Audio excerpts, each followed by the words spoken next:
Ambassador Krixl-Nine adjusted his ceremonial crown of authority, its 17 gems catching the artificial light of the Galactic Senate's grand chamber. Today was supposed to be a celebration. Today, the most primitive species in the known galaxy would finally be put in their proper place.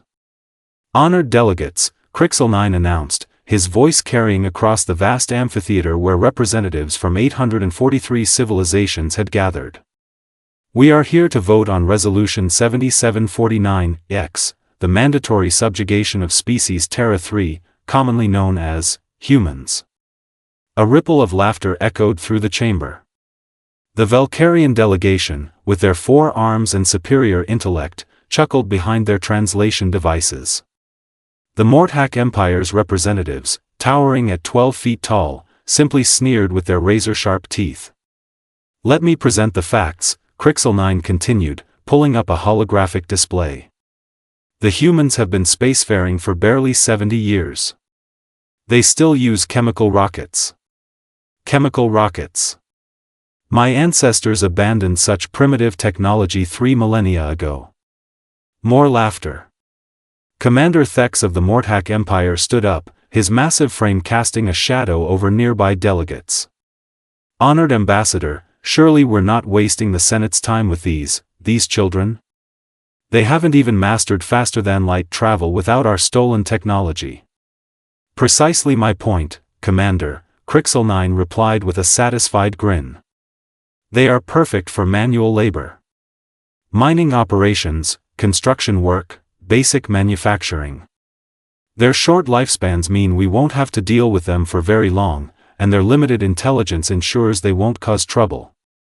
High Counselor Vex Prime of the Atlantean Coalition activated her speaking device. The humans have shown remarkable stubbornness in our previous negotiations. Perhaps subjugation is the only language they understand. Stubbornness? Krixl-Nine laughed. Dear Counselor, that's exactly what makes them valuable. Stubborn workers are productive workers. They'll mine asteroids until they collapse from exhaustion, and they'll thank us for the privilege. The vote was unanimous. 843 civilizations, representing trillions of beings across the galaxy, agreed, humanity would be enslaved. What could possibly go wrong? 3 months later, Krixl-Nine stood in the command center of the invasion fleet, watching the blue-green marble of Earth grow larger on the view screen. The armada was magnificent, 5,000 ships, each one capable of glassing an entire continent. The humans had maybe 200 functional spacecraft, most of them barely capable of reaching their own moon. Sir, reported Lieutenant Corks, his tentacles dancing across the tactical display. The humans are broadcasting on all frequencies. They're actually trying to negotiate. Negotiate? Krixl-Nine nearly choked on his nutrition paste. Put them through. This should be entertaining. The main screen flickered, revealing a human female with short brown hair and determined eyes.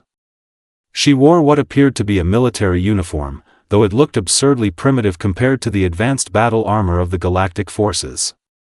This is Admiral Lisa Torres of the United Earth Defense Force, the human said, her voice steady despite the overwhelming odds. I'm authorized to discuss terms of surrender. Surrender? Krixl-Nine couldn't contain his amusement. Oh, my dear primitive creature, you misunderstand. There are no terms. You will submit to immediate subjugation, or we will take your planet by force. The choice is yours, but the outcome remains the same. Admiral Torres was quiet for a moment, and Krixl-Nine could swear he saw something flicker in her eyes. Was it fear? Resignation? I see, she said finally. Well, Ambassador, I suppose we'll have to respectfully decline your generous offer. Decline? Krixl-Nine's amusement turned to irritation. You have 200 ships against our 5,000. Your weapons are primitive. Your technology is outdated. Your population has never fought a galactic war. What exactly do you think you can accomplish? Oh, we have a few tricks up our sleeves, Torres replied with what humans apparently called a smile. You see, Ambassador, you've made one tiny miscalculation. And what would that be? You studied our technology, our military capabilities, our population centers. You analyzed our governments, our resources, our infrastructure. Very thorough, really. Quite impressive. Krixl-Nine felt a strange sensation in his primary stomach. Get to the point, human. The point is, you never studied us. You never tried to understand what humans actually are. You saw the surface, but you missed the depths. You counted our ships, but you didn't count our resolve. You measured our weapons, but you didn't measure our will. Enough philosophy, Krixl-Nine snapped. You have 1 hour to begin evacuation procedures for your slave processing centers. Resist, and we will demonstrate why your species should have remained in the trees. Torres nodded slowly. 1 hour. Got it. Oh, and Ambassador? You might want to check your rear sensors. The transmission cut out, leaving Krixl-Nine staring at a blank screen. Rear sensors, he muttered. Lieutenant Korx, run a full perimeter scan. Sir, I don't understand. There's nothing on our rear sensors except empty space and, wait. Korx's tentacles froze over his instruments. Sir, we have a problem. What kind of problem? The kind where we're about to find out what humans mean by, tricks up our sleeves. The tactical display suddenly erupted in warnings. Red lights flashed across every console as proximity alarms blared throughout the command center. Krixl-Nine watched in growing horror as the rear sensors revealed what Admiral Torres had been referring to, ships. Thousands of them, emerging from what appeared to be empty space. Not the sleek, advanced vessels of the Galactic Senate, but crude, angular, heavily armed human ships that looked like they'd been welded together in someone's garage. How is this possible? Krixl-Nine demanded. Our intelligence reports showed only 200 human spacecraft. Sir, Korx's voice had climbed several octaves, those intelligence reports were apparently incomplete. The human ships weren't just appearing randomly. They were coordinated, moving in perfect formation, surrounding the galactic fleet in a three-dimensional chess move that shouldn't have been possible for such a primitive species. Get me a count, Krixl-Nine ordered. Still counting, sir. We're up to 8,000 and rising. 8,000? Where did they get 8,000 ships? Sir, I don't think those are all ships. Krixl-Nine squinted at the display. Korx was right. Some of the objects were clearly spacecraft, but others appeared to be. Are those asteroids? Hollowed-out asteroids, sir. With engines. And weapons. Lots of weapons. They've been mining asteroids and turning them into weapons platforms? It appears so, sir. Oh, and sir? The count is now at 12,000. Krixl-Nine felt his other stomach join the first in rebellion. 12,000? 14,000, sir. How long have they been building this fleet? Based on the construction signatures, I'd estimate about 50 years, sir. They've been preparing for this since they first made contact with galactic civilization. 50 years? Krixl-Nine's voice cracked. They've been planning this for 50 years? It gets worse, sir. How could it possibly get worse? They're not just surrounding us. They're broadcasting. Broadcasting what? Everything, sir. Our positions, our weapon configurations, our shield frequencies. They're sharing tactical data with something. With what? Before Korx could answer, Admiral Torres appeared on the screen again. She was no longer alone. Behind her stood what appeared to be representatives from various human nations, all wearing the same determined expression. Ambassador Krixl-Nine, Torres began, her voice now carrying an edge that made the alien diplomat's skin crawl. I believe you wanted to discuss terms? Terms? You're outnumbered. Are we? Torres gestured to someone off-screen. Computer, display current tactical situation. The screen split, showing both Admiral Torres and a tactical overview that made Krixl-Nine's blood run cold. The human fleet wasn't just surrounding them. They were everywhere. Hidden in asteroid fields, disguised as debris, lurking in the shadows of planets and moons. 23,000 ships and counting, Torres announced casually. Turns out, when you give a species 50 years to prepare for an invasion, they get creative. We've been strip mining every asteroid belt in the system and turning the raw materials into warships. This is impossible, Krixl-Nine whispered. Our intelligence indicated you barely had the resources to maintain your existing fleet. Your intelligence was looking at our civilian infrastructure, Torres replied. We've been building our military infrastructure in secret for half a century. Every asteroid miner, every deep space explorer, every research station we built was actually a military shipyard. Krixl-Nine stared at the tactical display. You've been lying to us for 50 years? Lying? No, Ambassador. We've been preparing.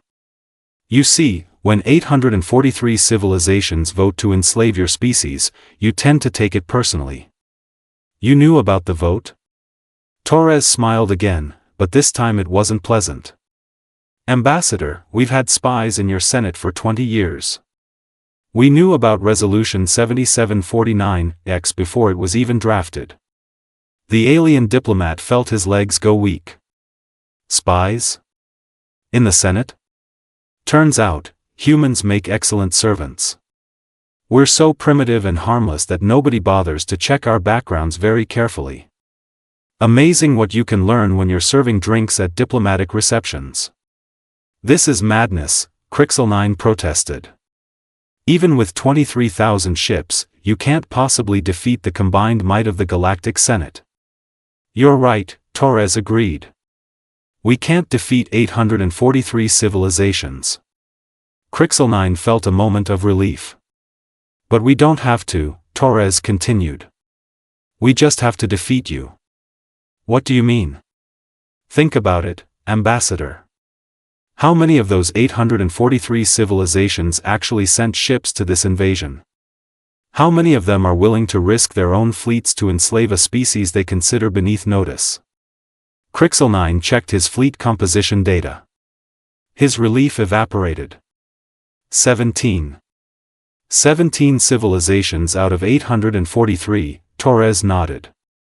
The rest were happy to vote for our enslavement, but they weren't willing to get their hands dirty. They sent you to do their dirty work. So, when we destroy your fleet, what do you think happens next? Krixl-Nine's mind raced. The other civilizations will send reinforcements. Will they? Or will they decide that enslaving humanity isn't worth the cost? After all, if we can destroy the combined fleets of 17 civilizations, what could we do to the fleets of the remaining 826? The ambassador stared at the tactical display, watching as more human ships continued to decloak around his fleet. You're bluffing. Am I? Torres asked. Computer, show Ambassador Krixl-Nine the Mars shipyards. The screen switched to a view of the red planet. Krixl-Nine gasped. The entire surface was covered in construction facilities, thousands of them, each one producing warships at an incredible rate. We've been building for 50 years, Torres said quietly. We've turned our entire civilization into a war machine. Every human settlement, every space station, every colonial outpost is a military installation. We've been preparing for this war since the day we learned about your Senate. But why?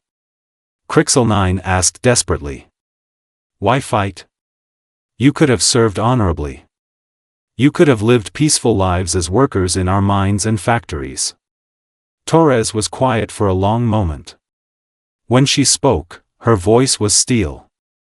Because, Ambassador, we would rather die free than live as slaves. That's illogical. Maybe. But it's human. Krixl-Nine looked around his command center. His officers were staring at their instruments in growing panic as more human ships appeared on their sensors. The tactical situation was becoming impossible to comprehend. "What do you want?" he asked finally. "Simple," Torres replied. "You're going to turn around and go home. You're going to tell the Galactic Senate that humanity declined their generous offer of slavery. And you're going to recommend that they never, ever try this again. And if I refuse?" Torres' smile returned, but now it was something that would give Krixl-Nine nightmares for the rest of his life. "Then you'll find out what happens when you underestimate the species that conquered their own planet before they learned to fly."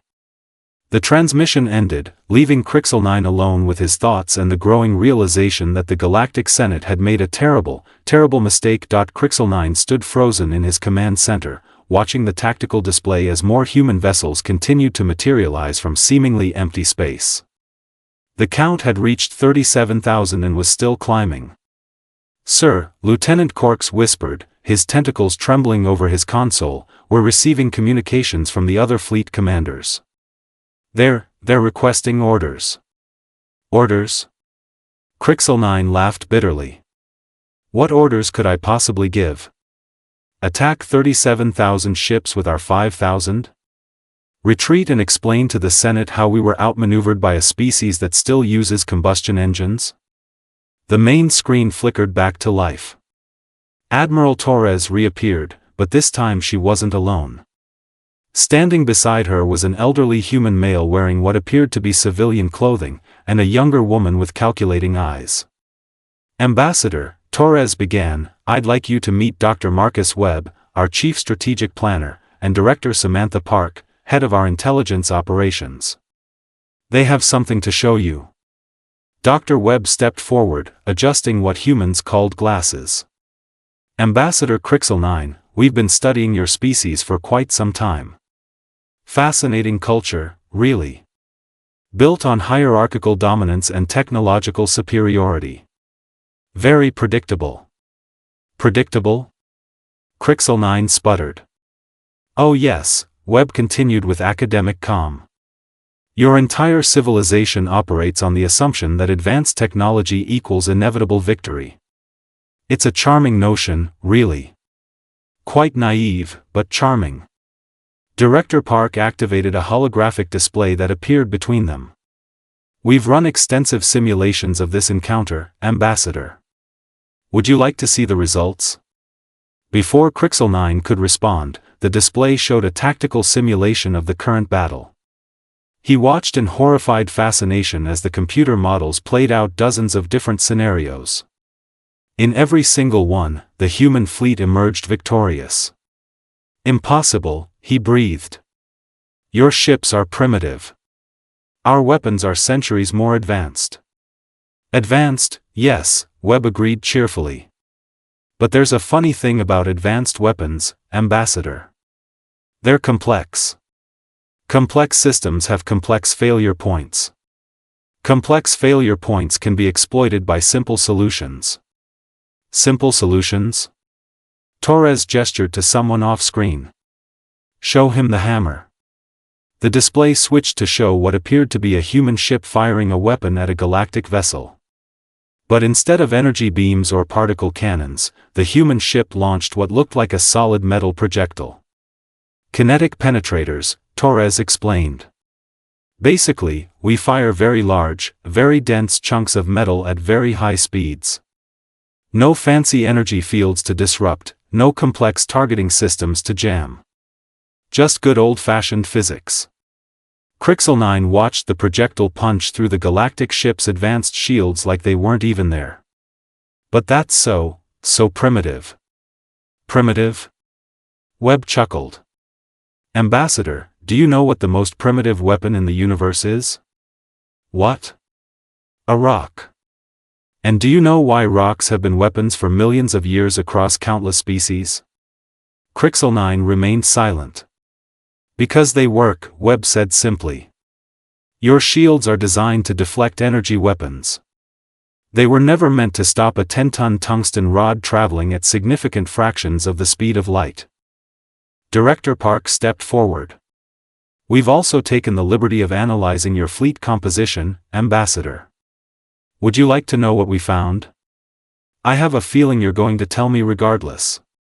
Your fleet is designed for intimidation, not warfare, Park continued. Massive ships, impressive weapons, overwhelming technological displays. Perfect for convincing primitive species to surrender without a fight.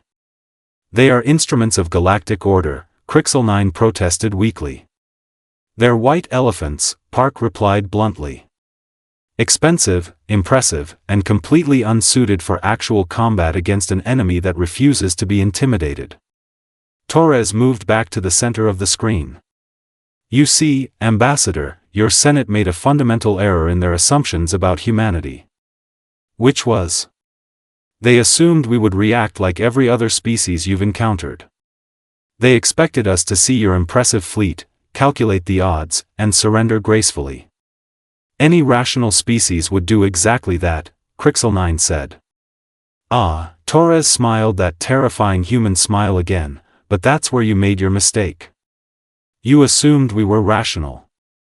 Dr. Webb nodded enthusiastically. Rationality is a luxury for species that have alternatives, Ambassador. When someone votes to enslave your entire civilization, rationality becomes optional. Besides, Director Park added, who says we're not being rational? We spent 50 years preparing for this encounter. We analyzed your tactics, studied your technology, and designed our entire military strategy around defeating exactly this type of invasion. Krixl-Nine felt his world crumbling around him. You planned all of this? Every detail, Torres confirmed. We knew you would bring overwhelming force. We knew you would rely on technological superiority. We knew you would underestimate us because of our apparent primitive nature. So we gave you exactly what you expected to see, Webb continued. A small, poorly equipped fleet using outdated technology. Meanwhile, we were building the real fleet in secret. The asteroids, Krixl-Nine whispered. Brilliant, wasn't it? Park seemed genuinely pleased. We convinced your scouts that we were mining asteroids for resources. They never suspected we were hollowing them out and turning them into mobile weapons platforms. Each one of those modified asteroids has more firepower than your largest dreadnought, Torres added helpfully. And we have over 15,000 of them.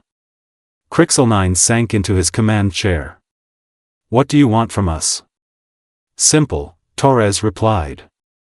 You're going to return to your Senate and tell them exactly what happened here. You're going to explain that humanity rejected their offer of slavery and demonstrated why that was a very poor decision on their part. They'll never believe it. Oh, they will, Director Park said confidently. Because you're going to show them the tactical recordings of this encounter.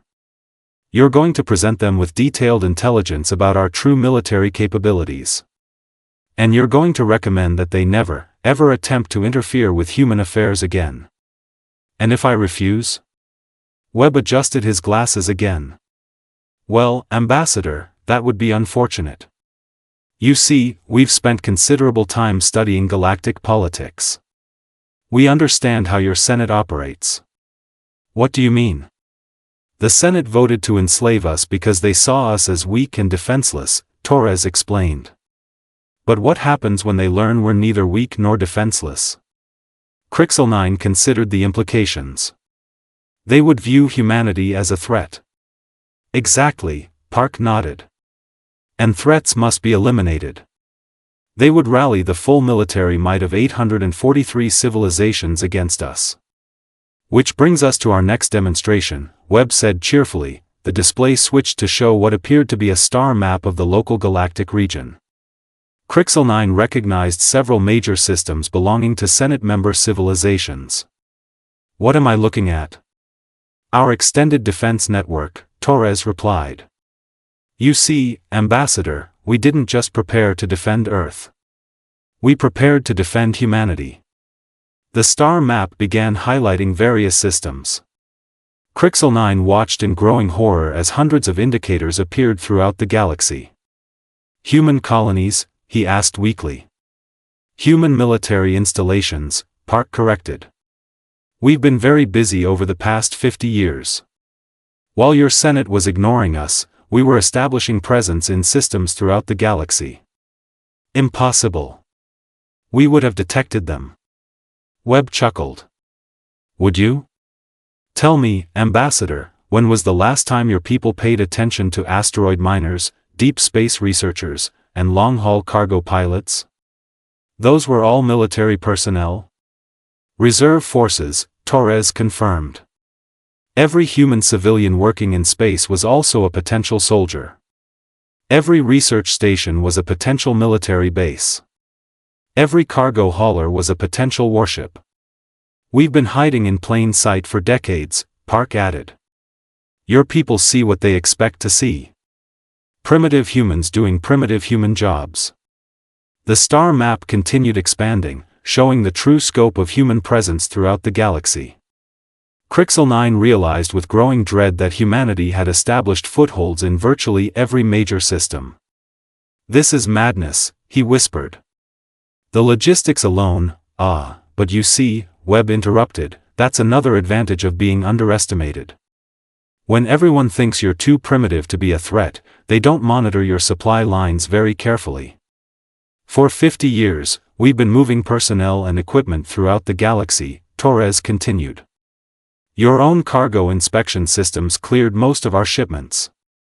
We've been building weapons stockpiles, establishing communication networks, and positioning strategic assets in systems across the galaxy, Park added. All while your people dismissed us as harmless primitives. Krixl-Nine stared at the display. The scope of human preparation was staggering. Why are you telling me this? Because, Torres said quietly, we want your Senate to understand something very important. Which is, if they choose to escalate this conflict, they won't be fighting a primitive species defending a single world. They'll be fighting a distributed military force that has been preparing for galactic warfare for half a century. Webb nodded gravely. Every system they attack will reveal more human assets. Every victory they achieve will expose them to counterattacks from directions they never expected. We're not asking for conquest, Ambassador, Torres continued. We're not demanding territory or tribute. We simply want to be left alone. But, Park added with a cold smile, if your Senate insists on pursuing this conflict, they will discover that enslaving humanity is considerably more expensive than they anticipated. Krixl-Nine looked around his command center. His officers were listening to every word with expressions of growing panic. The tactical situation was impossible, the political implications were catastrophic, and the humans were offering him a way out. What guarantee do I have that humanity won't use these capabilities aggressively? Torres considered the question seriously. None, Ambassador. But ask yourself this, in 50 years of secret military buildup, how many of your worlds have we attacked? How many of your trade routes have we disrupted? How many of your civilians have we harmed? None, Krixl-Nine admitted. We're not conquerors, Ambassador. We're survivors. Give us peace, and we'll give you peace. Try to enslave us, and you'll discover why that was the worst decision your Senate ever made. The alien diplomat sat in silence for several minutes, processing everything he had learned. Finally, he activated his fleet communication system. All ships, this is Ambassador Krixl-Nine. We are withdrawing from this system immediately. There will be no invasion. I repeat, there will be no invasion. Torres nodded approvingly. A wise decision, Ambassador. I hope so, Krixl-Nine replied. For all our sakes. As the galactic fleet began its retreat, Krixl-Nine couldn't help but wonder what other surprises humanity had prepared. Something told him he would be spending the rest of his career ensuring that the Senate never again underestimated the species that had turned their own enslavement into the galaxy's greatest military miscalculation. The last thing he saw on his view screen was Admiral Torres, still smiling that terrifying human smile, as 37,000 ships watched the invaders depart. Humanity had won without firing a single shot, the galaxy would never make the mistake of underestimating them again.